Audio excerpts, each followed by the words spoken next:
Well, we've done shows just about every place you can think of. We've done shows at Russ College, done shows at Lemoyne On, done shows at was it Alcorn, Mm-hmm. Alcorn in Mississippi. We've done shows at I think we did a show in Jackson, Tennessee too at Lane a while back. And those are just some of the colleges. We, as part of SBCA, we traveled all over. We performed in Texas. I remember we did some. Was that Pat show where you had to give birth on stage? We had a dramatic reading, and we were going. I mean, people were going, ah, ah. And we had already done it on radio at this time, but it was a very powerful show. So we've done shows all over. And then Ruby Dee and Ossie Davis, we brought them to Memphis about 27 years ago, and they did a piece working with the young people in Memphis. And there was a young man who he wasn't part of our resident company, but his girlfriend was. His last name was Williams, I think Daryl Williams. Mm-hmm. Daryl Williams ended up being on Broadway in a production of Rent. And it's just interesting because he was next door. I think he was visiting his girlfriend next door to Michael Sanders, and they just happened to be in a room, and Michael had a script of Tickle the Rain. He said, I was in that. Just purely accidental. And he wanted to actually direct Tickle the Rain. We never did get a chance to do it, but it just shows you how things happen, and you can't even predict the kinds of things that will go on. And I always try to encourage young people, just keep doing it. You can't figure it out. Once you start trying to figure it out, you get lost, because there's no way you can figure out how things will work out. I even look at this pandemic and say, people are actually doing well during this pandemic, and creatively. Wow, the theaters are closed. But I heard last night that a person who staged a play on Zoom made more money staging a play on Zoom than they did all the other shows that they did in the space. So it's a go figure. And also, recently, we had the opportunity to work with Isaac from the Love Boat, mm-hmm. Ted Lange, and he brought an energy to us, mm-hmm. as we celebrated our 40th anniversary, to another level of inspiration and encouragement. You do this for so long, mm-hmm. and then you say, well, nobody appreciates it. Nobody really cares whether we do it. But what he did was he brought a new energy and excitement, and just, we can go here, we can go there, because actually we had an opportunity to meet him in Poland. Mm-hmm. Levi had written a play about Ira Aldridge. Thank you. Called For Your Freedom and Ours. For our freedom. For our freedom and yours.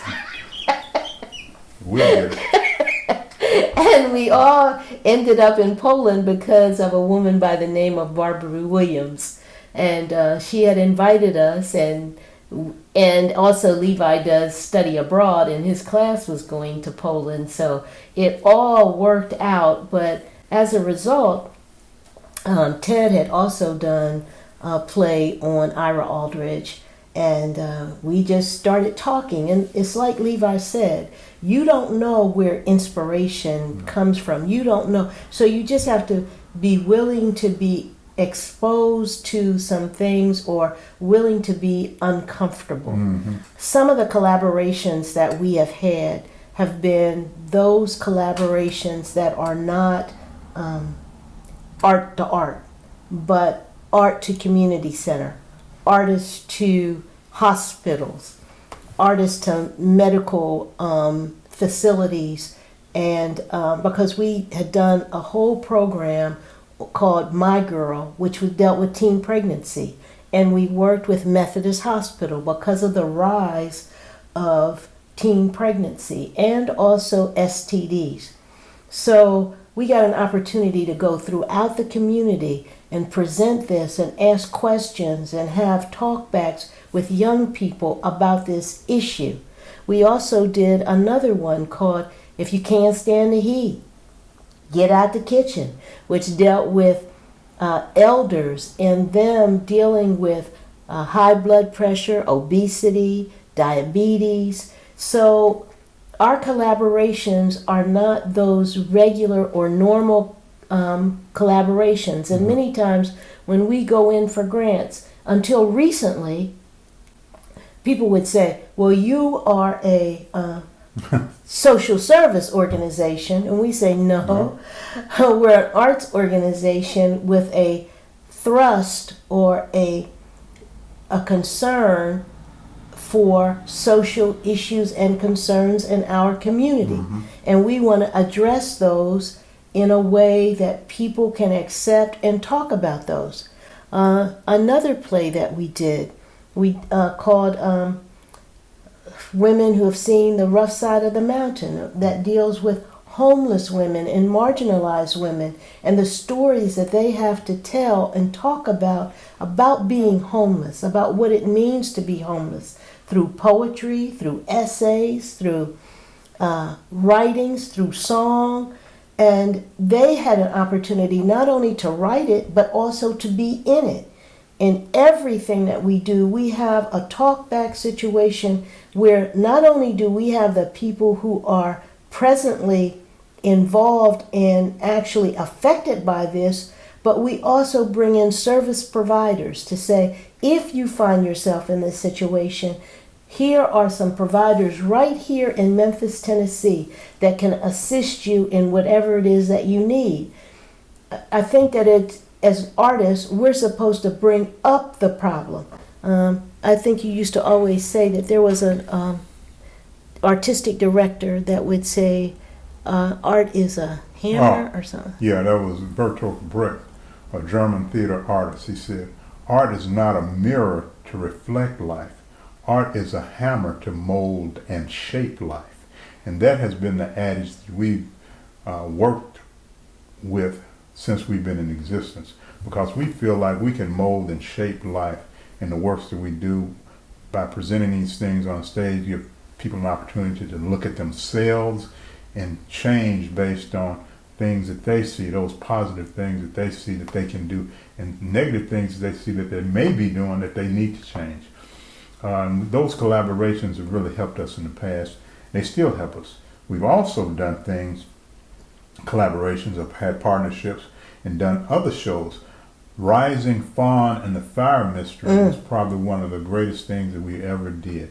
It dealt with a children's book written by Marilu Awayakta, who is a Cherokee writer, and she lives in Memphis. She and her husband Paul, they still live here, and Marilu wrote this book. And so we took it and we staged it, and we used African Americans, European Americans, and Native Americans in the play. And I think that was historic. I never heard of it being done in Memphis, actually anywhere else.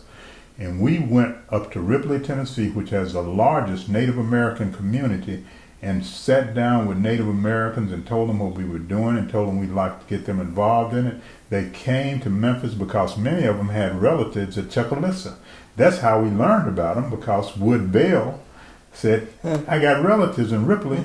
So he gave us the names and all. So we went up there, sat down with them, talked to them, and we used them in the show, or we incorporated them into the show. They even had a demonstration, Native American dance, Native American ways of hunting and things like that. We had young people in the show, older people. So it was a great experience. Another thing that we did was a piece we brought in with Chin and Dancers, Oh, wow. a Chinese dance company. We were doing this before a lot of things that we see happening today. Blue City Cultural Center, a black company, brought in a Chinese dance company to Memphis, and we staged their pieces at the South Hall and Cook Convention Center.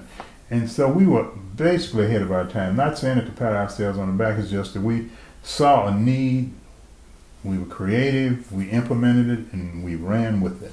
And well, while we were on that, when we brought Chin and Dancers, we actually collaborated with the National Civil Rights Museum because they wanted to talk about stories and myths from China at the museum, and so we all worked together to bring that in. But that's not the only time that we worked with the National Civil Rights Museum. no. We worked with them on many occasions. We staged plays, original plays, in the museum.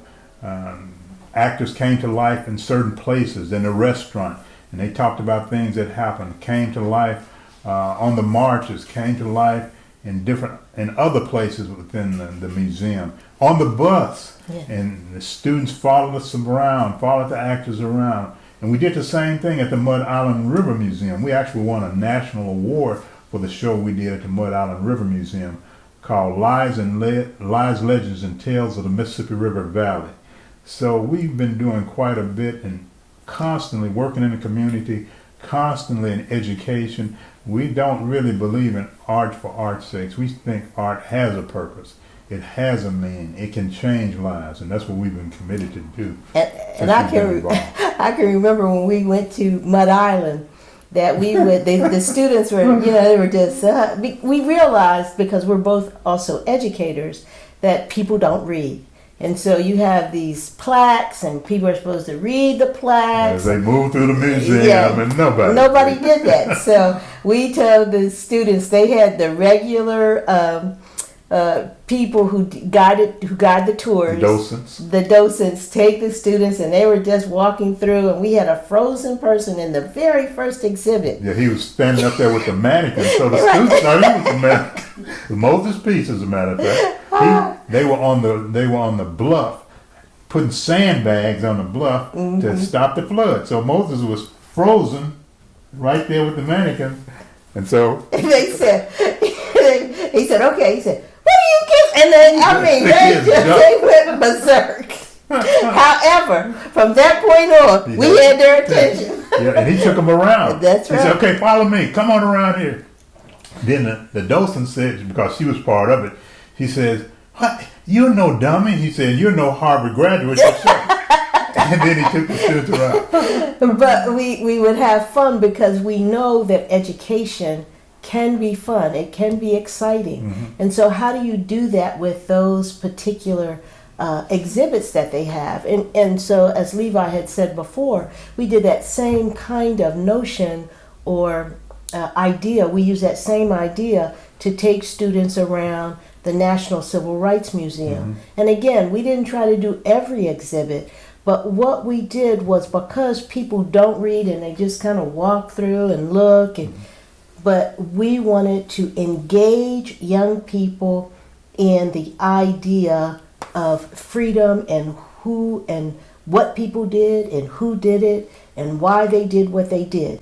Our concern has always been that we have to be an educated community, but we can have that education through whatever means that is possible for us to use at that time. So we were never, as a matter of fact, whenever we have a challenge of, now how can you do this, or how can this happen, we look at that as a challenge and as an exciting challenge in order to bring art and education and bring up issues that concern our community all at the same time.